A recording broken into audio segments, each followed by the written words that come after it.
Et voilà, c'est parti, je pense. Le micro est allumé, ouais, nickel. Non, mais je voulais vous faire une petite vidéo. C'est plus une réflexion en fait. C'est pas, il n'y a pas de conclusion vraiment, enfin, ou d'infos que j'apporte, quoique. Mais souvent, c'est les questions. Enfin, les questions sont souvent plus intéressantes que les réponses dans la vie. Et c'est un peu le philosophe qui parle. Mais c'est vrai, j'y crois. Et en fait, en allant chercher du pain ce matin. Oui, pour info, je mange du pain de temps en temps. Hier, j'ai mangé ultra protéiné, pas de féculents.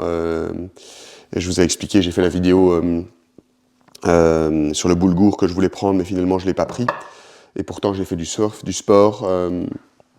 Et j'ai besoin, en fonction de mon profil, de ma morphologie, d'un peu de féculents, pas trop, mais un tout petit peu, à condition que ce soit des bons, et j'en ai pas pris.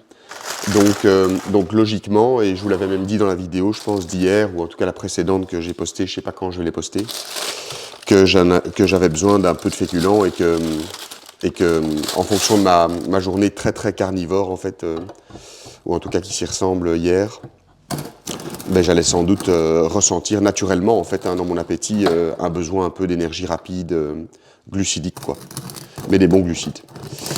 Et encore une fois, ça dépend fort du profil, etc. Mais c'est pas le sujet de cette vidéo. Mais en allant chercher du pain ce matin, c'est une superbe journée, j'ai super bien dormi, je me suis super bien réveillé. Là, il fait superbe, il y a quelques nuages, mais il fait super bleu, vous devez le voir peut-être un peu dans les reflets, etc.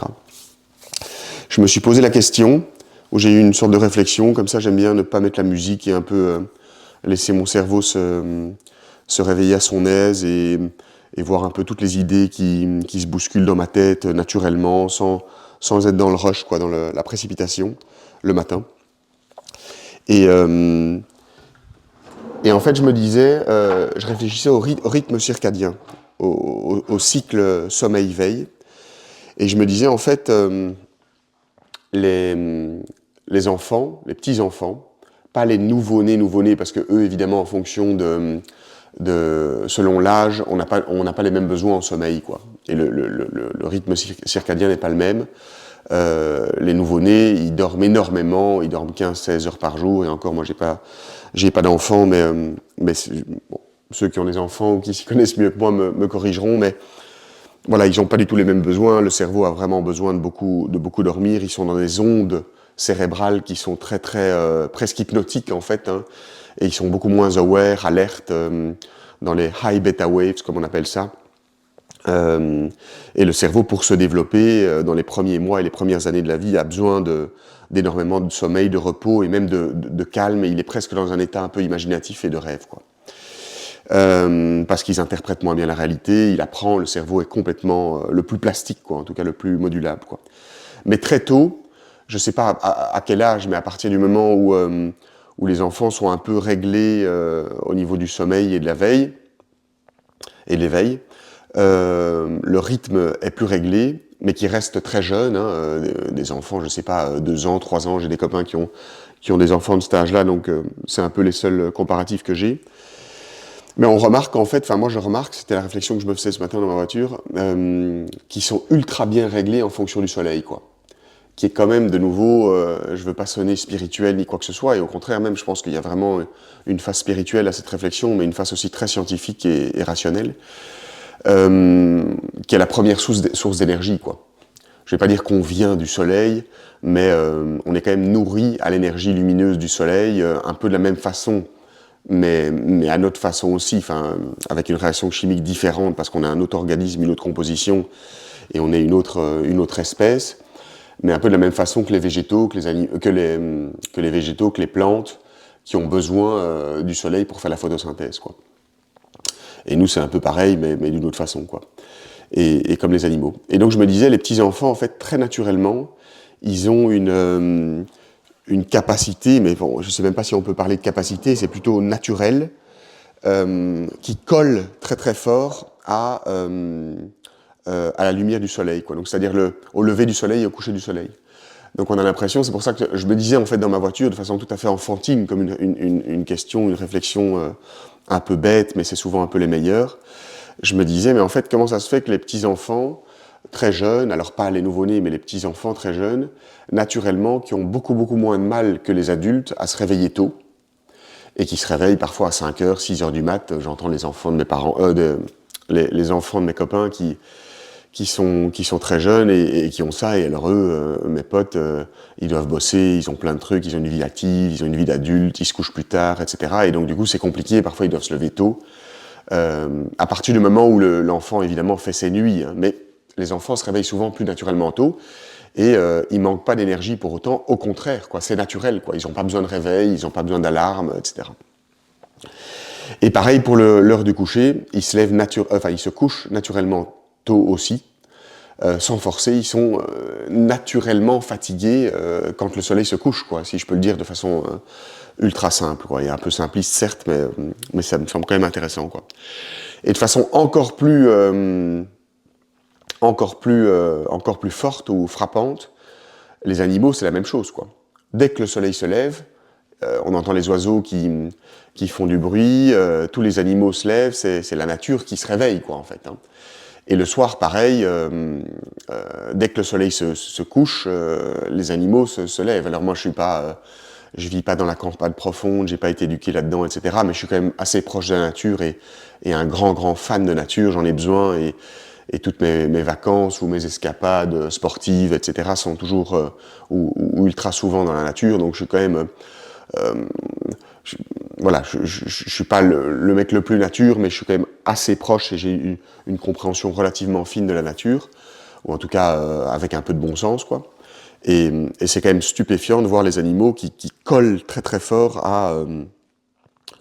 au coucher du soleil et au lever du soleil, quoi. Alors que nous, donc ceci étant dit, donc, à propos des jeunes enfants qui ont plus naturellement leur rythme circadien qui colle plus naturellement avec la nature, hein. Et pareil pour les animaux. Si on compare par rapport à nous, les adultes, en grandissant, les êtres humains, et encore plus de façon prototypique pour les adultes qui bossent de, je sais pas, de 15-16 ans aux derniers âges de l'âge adulte, et encore à la fin, ça me semble changer un peu à la fin de la vie. Mais on a nos rythmes circadiens qui sont complètement bouleversés, quoi. Alors, est-ce que c'est bien? Est-ce que c'est pas bien? Certes, c'est sûr qu'on a nos besoins en sommeil qui sont pas du tout les mêmes, donc c'est difficile de comparer aussi parfaitement. C'est un peu une réflexion comme ça en vrac et à chaud pour susciter un peu des pistes de réflexion que je vous parle de ça, hein. Il n'y a rien de très établi et de nouveau, c'est pas vraiment la solution qui m'intéresse. Mais c'est peut-être naturel, nos besoins en sommeil sont sûrement moins importants que ceux ou différents de ceux des animaux, moins importants que ceux de nos enfants, etc., nos jeunes enfants. Mais on connaît quand même beaucoup d'adultes, et on est parfois même concerné, moi je le suis même parfois un tout petit peu concerné, même si je fais très très gaffe, d'avoir nos cycles sommeil-veille qui sont perturbés, quoi. C'est-à-dire de vivre la nuit et de ne pas vivre la journée, pour le dire de façon encore trop simpliste, quoi.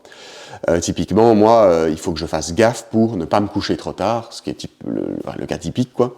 Et je vois ça chez plein de copains ou de gens de mon âge, d'adultes, quoi. Et du coup, j'ai un peu plus de mal de me réveiller tôt, quoi. Et dès que je mets ça en place, que je mets une bonne routine en place, etc., que j'arrive à me coucher tôt, à pas prendre trop de café, à pas manger trop tard le soir, etc., il y a plein de facteurs intermédiaires qui jouent par rapport à ça, par rapport au sommeil et au rythme circadien.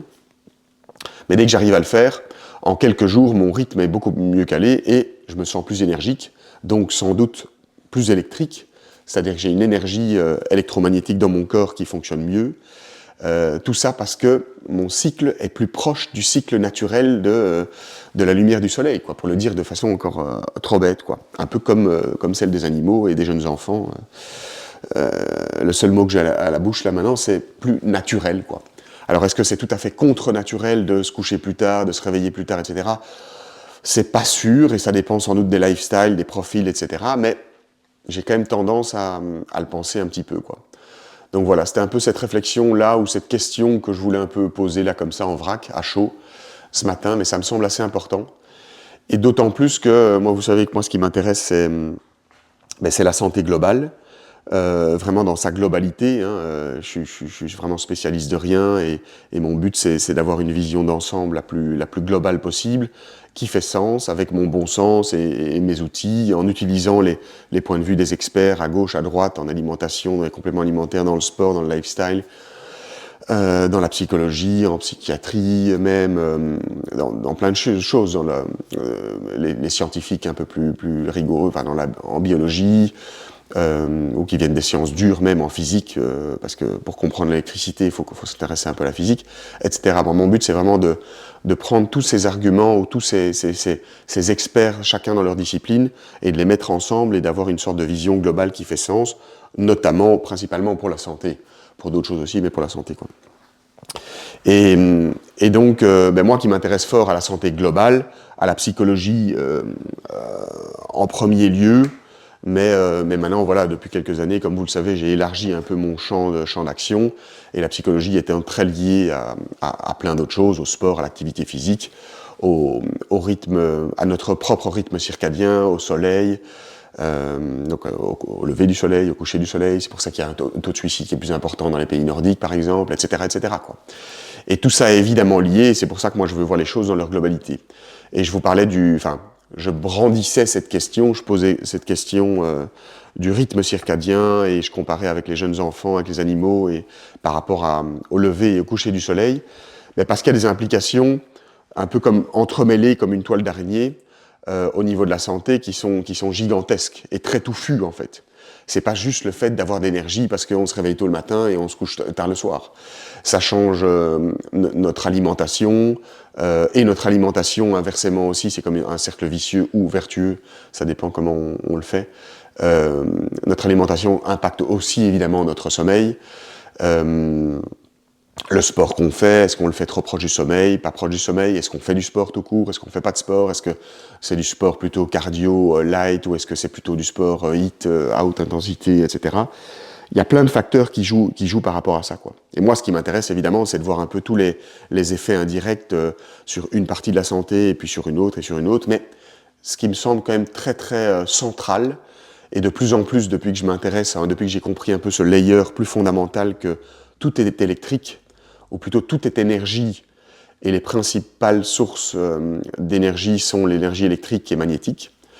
Depuis que j'ai compris un peu ça, et j'essaie d'agencer l'alimentation, le sport, les compléments alimentaires, les thérapies par le froid, le chaud, etc., là-dessus, sur ce framework un peu électromagnétique, énergique, forcément je me rapproche plus un peu, où j'essaie de me questionner par rapport à la nature, aux choses un peu simples en fait, de décentraliser la médecine, et notamment par rapport au soleil, quoi. Et je compare par rapport aux animaux, etc. Donc c'était un peu dans cette veine que je voulais vous poser cette question-là. Mais je vous laisse, c'était juste un peu pour ça, mais bonne journée à tous et à très bientôt. Ciao, ciao.